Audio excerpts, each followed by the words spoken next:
不想活了是不是？让我瞄准了打。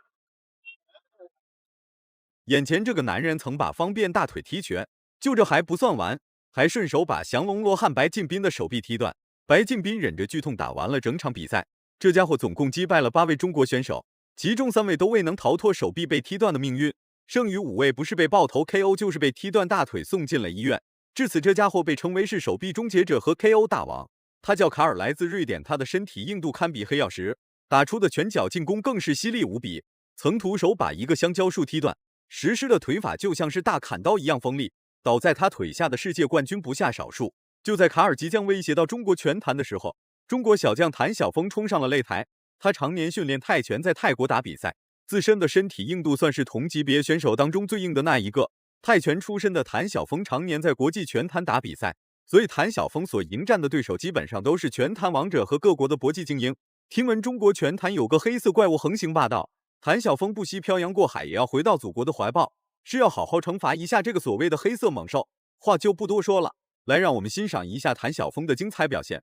请长按3秒点赞。比赛开始。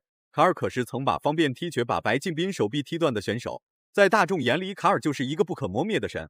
然而谭晓峰的出现却让大家感到十分疑惑，一个无名小卒竟敢来挑战黑色猛兽，不知道的还以为谭晓峰吃错药了呢。就是这个不起眼的搏击小将，却给中国拳坛带来了一丝曙光。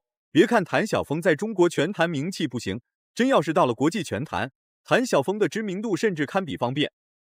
芙蓉镇应该说湘西的这个百姓啊，本身对于这个上古这个精神是非常崇尚的。所以今天现场来了很多观众来观看比赛。另外大家也看到了，我们今天这个场地呢是一个露天的场地，是的，就是在芙蓉镇的这个景区中心。现场的环境也是非常的优美漂亮。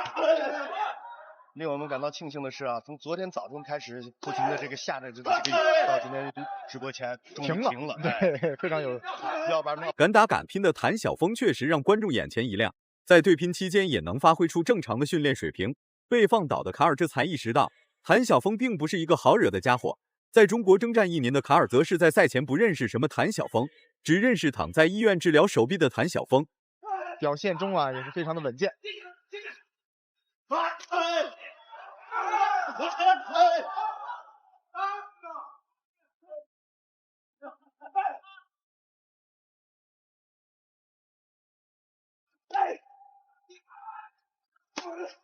漂亮的中段扫踢。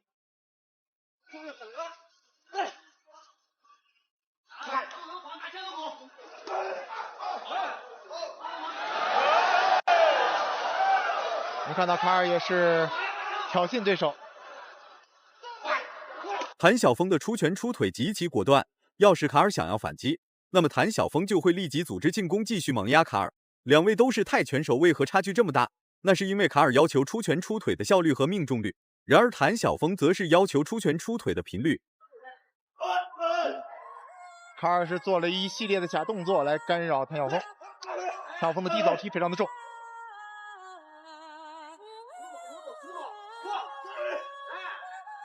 一个侧踢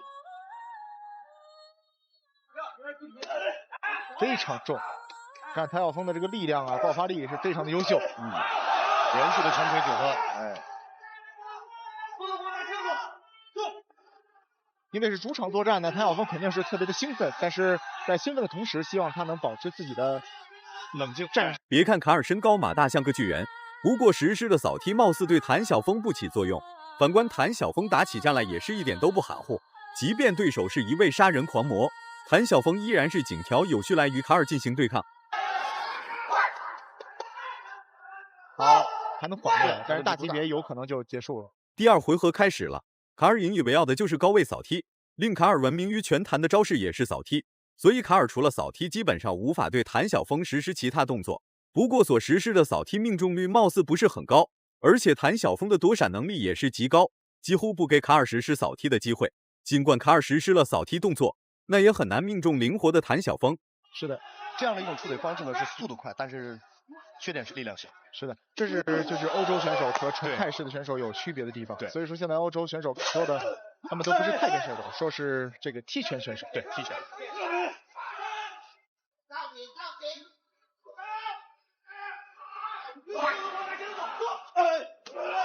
两个人互相都在找机会。一扫踢，卡尔在中远距离很难对谭晓峰实施动作，然而在内围对抗也是很难。反观谭晓峰还会时不时对卡尔实施一套组合进攻，即便这些拳脚进攻对卡尔起不到任何作用，谭晓峰依然会冒着危险将这些进攻打在卡尔身上。虽然不能直接一招制敌，但可以从中获得很多点数优势。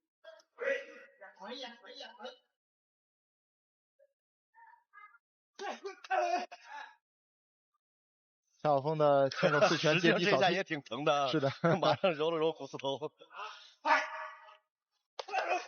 这侧踹漂亮。距离控制的非常好。在世界各大流派的格斗当中啊，这个侧踹是中国独有。是的。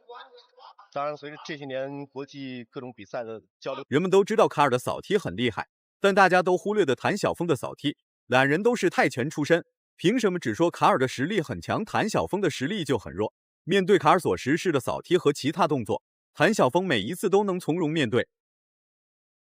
看到卡尔其实还是有他自己的主意啊，他还是在不断的等待谭晓峰做动作，然后来消耗谭晓峰，然后寻找机会。上了个反击，这个接腿之后的后手拳，但是距离有点远。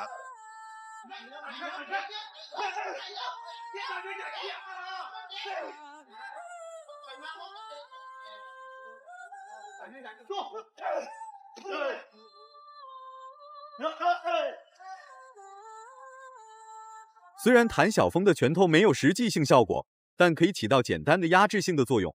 只要谭晓峰时时刻刻都在保持警惕，卡尔就会陷入两面夹击的状态，发起进攻拿不到优势，不发起进攻就会被谭晓峰暴打一顿。你把手往开一摊，这实际上门户就开了。是这样。对方如果是速度足够快，拳足够重的话，恐怕等这两手没合回来就倒地了。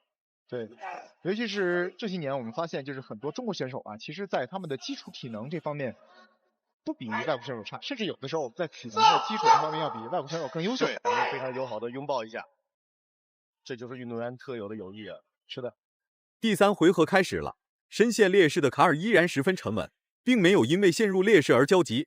反观谭晓峰依然在井条有序对卡尔发起主动进攻，即便卡尔实施了很重的扫踢，但对谭晓峰来说毫无意义。看来在泰国的这段时间，谭晓峰学到的东西可不止一点。我们看到穿金丝短裤的是中国选手谭晓峰，黑色短裤的是来自瑞典的卡尔。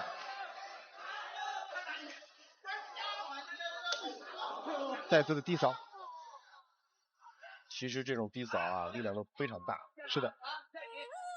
那有的时候低扫连续的重击啊，会使大腿的肌肉完全的失控。卡尔的进攻是以精准击打为目的，反观谭晓峰是以防守反击来目的。总体来说，谭晓峰是主动发起进攻的一方。不仅如此，而且还能精准无误对卡尔实施防守反击。时间还剩下最后的2分钟，卡尔不进攻就会挨打，一旦发起进攻就会受到谭晓峰的阻击。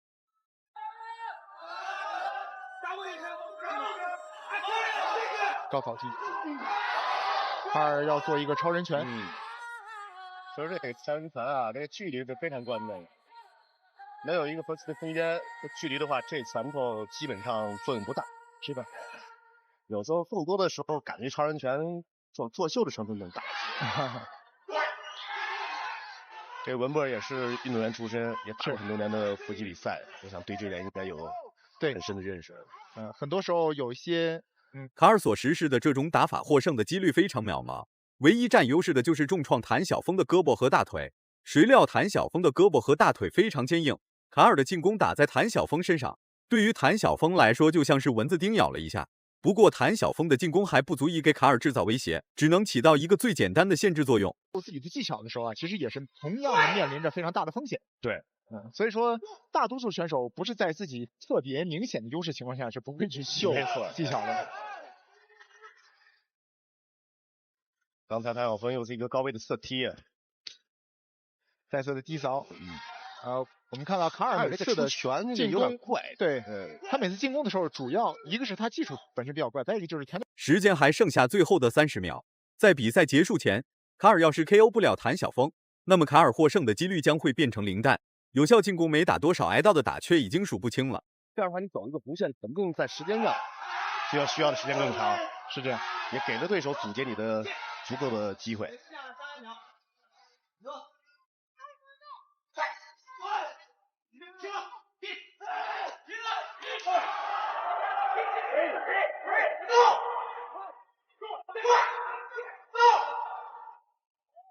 比赛结束了，最终谭晓峰凭借超高的智商获得了胜利。犀利的卷脚进攻时时刻刻都在猛压卡尔，所实施的进攻也是一个比一个精准有力。谭晓峰想输都难。如果满分是100分的话，你会给谭晓峰打几分？